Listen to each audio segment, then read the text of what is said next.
We begin with breaking news this evening. For the first time, Ebola has been diagnosed inside the United States. The Ebola virus is spreading at alarming speed. Thousands of men, women, and children have died. Thousands more are infected. If unchecked, this epidemic could kill hundreds of thousands of people in the coming months. My decisions are a clear call for international solidarity.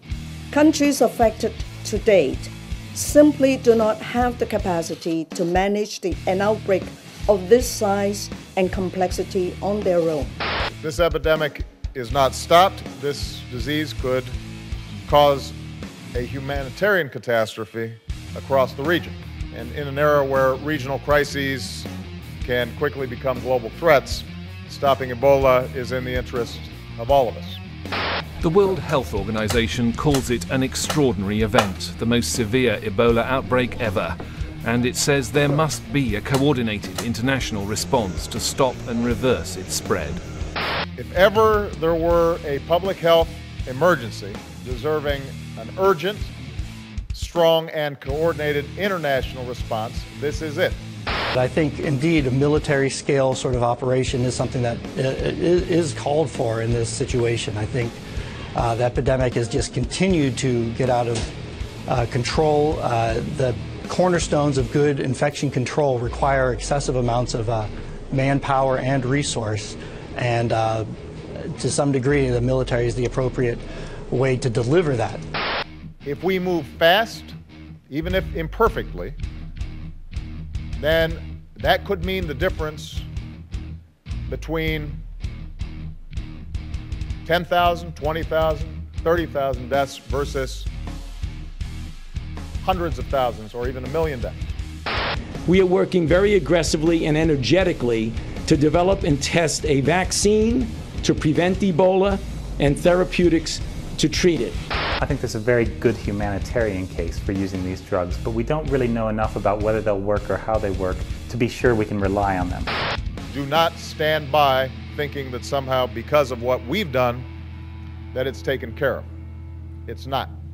In the 1940s, kids got vaccinated twice before the age of 2. Now this was for diseases like tetanus and smallpox. And there was never more than 1 shot per visit, and the visits were spread out over 2 years. Now sometimes there are diseases that need actual vaccinations. Understandably, this is not 1940. The medical industrial complex is so corrupt and so evil that no one should take them on their word. And that's the real fear here. Not Ebola, but the fact that we can't even trust our own medical establishment. Doctors are supposed to be the professionals that work for patients. And over the 20th century, more in Canada, but in the US as well, government meddling has come between the doctor and the patient. But there is another force that has also come between the doctor and the patient, and that is the media. Reporters with no medical experience whatsoever are telling you not only what Ebola is, but also how to fear it. Now granted, there have been some interviews with doctors, so it's not all just guesswork by hack journalists. But all media has a worldview in which it promotes. And there is a product to be sold, whether it's a new pill or a vaccine. And that's why there's hype over Ebola. All media is propaganda, and behind every headline is greed and fear. And for the average person, Ebola is not a threat. I won't consider it a threat until I start seeing or hearing about friends of friends who are getting sick. And absent actually going outside and experiencing life, social media is a good way to find out what's happening in your community. Now, I've noticed that some people who are concerned about the amount of vaccines that we give to children are turning around and completely making the case for the Ebola scare. Do they not see how this plays into the hands of the power elite? An Ebola pandemic, whether real or manufactured, allows for more domestic controls. We lose more of our civil liberties when the public is afraid of Ebola or H1N1 or whatever the false flag is. And that's what this amounts to, a false flag. 3,400 people have died from Ebola. That's terrible and tragic. but it's nothing compared to the 88,000 who have died in the US from alcohol abuse every year. Or how about malaria? In 2012, malaria killed over 600,000 people. Why the hype over Ebola and not malaria? This is not 1940 or 1904. Birth mortality rates have decreased steadily year by year, but there are also more pandemic scares than ever. Bird flu, H1N1, SARS, West Nile, mad cow, tuberculosis, HIV/AIDS, even BPA and DDT and asbestos. Now, I'm not saying that all these pandemics are harmless or that vaccinations is necessary. Quite the contrary. But since 1940, when we gave our children only 2 vaccinations, the medical industrial complex has grown to create at least 14 vaccinations before the age of 6. Vaccines with names like DTaP, Hib, rotavirus, MMR, and it goes on and on.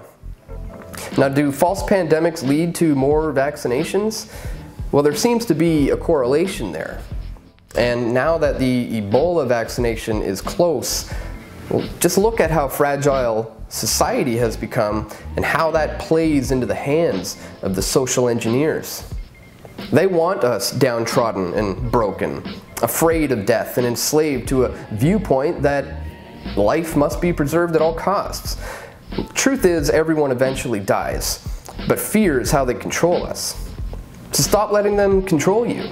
There are good reasons why Western civilization hasn't suffered a pandemic since the Spanish flu. And there is a good reason why the Spanish flu spread the way that it did and was as deadly as it was. The HIV/AIDS virus, while deadly, never did live up to its fear-mongering. We've come a long way since the days of letting leeches drain our bad blood. But we've also turned away from being health-conscious individuals and towards a society that treats symptoms. We look at the effects instead of the cause. We don't have a healthcare system. We have a sick care system. And in this kind of world, the best thing that you can do is treat yourself. Find out what works for you and do your own research. My philosophy is to read everything and come to your own conclusions. And don't worry about that cough. It is autumn, summer is over, and it's getting colder. Having a cough or a stuffy nose is just a part of life. I'd suggest you up your vitamin C intake, eat lots of organic fruits and vegetables, get a lot of sleep, and drink plenty of unfluoridated water. Don't stress and don't make being sick an excuse to drink ginger ale. Canada Dry does not help you get better. And remember, anyone selling you on this idea of a pandemic is doing exactly that, selling you an idea. Now, the idea is that you are a sick, decrepit human being that needs to buy product X in order to be healthy, happy, and fruitful. Well, the reality is that this is just another power elite meme to push for more vaccinations and more social control. So in a nutshell, that's all the Ebola scare really is, a false flag. Ebola creates a threat that can be used to fund big pharma research, while at the same time controlling people with more restrictions on travel, both foreign and domestic, and by justifying quarantine centers. It's also a great excuse for military intervention in Africa. Coney 2012 didn't quite cut it after all. So it's classic problem, reaction, solution. And when you buy into the fear, you end up reacting exactly the way that they want you to. So thanks for tuning in today, folks. Please check out the links in the description to where you can follow us on Facebook, Instagram, and Twitter. And stay tuned. We're going to have more video reports coming out very soon right here at pressfortruth.ca.